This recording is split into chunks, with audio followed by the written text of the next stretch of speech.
I'm a millennial. Researchers Nick Howe and William Strauss estimate millennials to be born between about 1982 and 2004. The biggest difference between millennials and their parents is that millennials grew up at the same time as social media. Virtually everyone between the ages of 15 and 25 have a Facebook, Twitter, Instagram, and Snapchat account that they update regularly. Social media does great things for people. Social media is how people interact with each other today. Social media has even started challenges to raise money or awareness, like the Ice Bucket Challenge. You share who you're friends with and boost your social status. It's how people share information about themselves and are able to receive a response, be it positive or negative. Paraphrasing Urban Dictionary, the term analog loosely describes a person who is more indifferent to the standard online practices by people in their age group than most others. This term applies to me. But it wasn't always like this. As a middle school age student, I went through all the same identity crises and self-esteem doubts as every other kid. Social media only made these issues worse. Seeing the popular blonde girl post pictures and update statuses only made me wish I was able to talk to her. Because she had hundreds more online friends than I did, I believed that I was in a lower social class and could never muster the confidence to talk to her in person. I saw fights started, won, and lost without either party ever speaking to each other in person. I was even involved in some of these fights, picking a side and making someone else feel bad just because I could hide behind a screen. No one was going to hold me or anyone else accountable for what was being said online.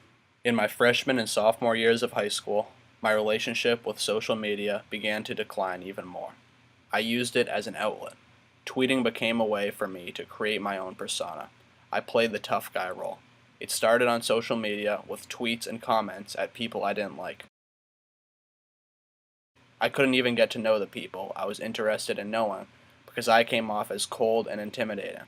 As I got older, social media fights evolved into real-life fistfights that were incited by online comments, some with people that I had never even spoken a word to before throwing a punch. I even lost a sense of humor that made me so well liked for my entire life.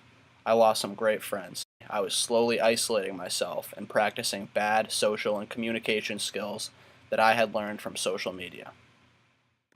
One morning during my junior year, I woke up and knew that I wasn't happy with my life. I had to look objectively at my behavior and what was causing it. I needed to do something to change what I had become. So, I deleted all social apps off of my phone. At first, I was anxious that I was missing out on something. As time went on, I cared less and less about the opinions of the online world. Without so much of my time being spent worrying about what other people thought of me, I was able to think and learn freely again. I spent more time thinking, spending time with family, and trying to become a better version of myself.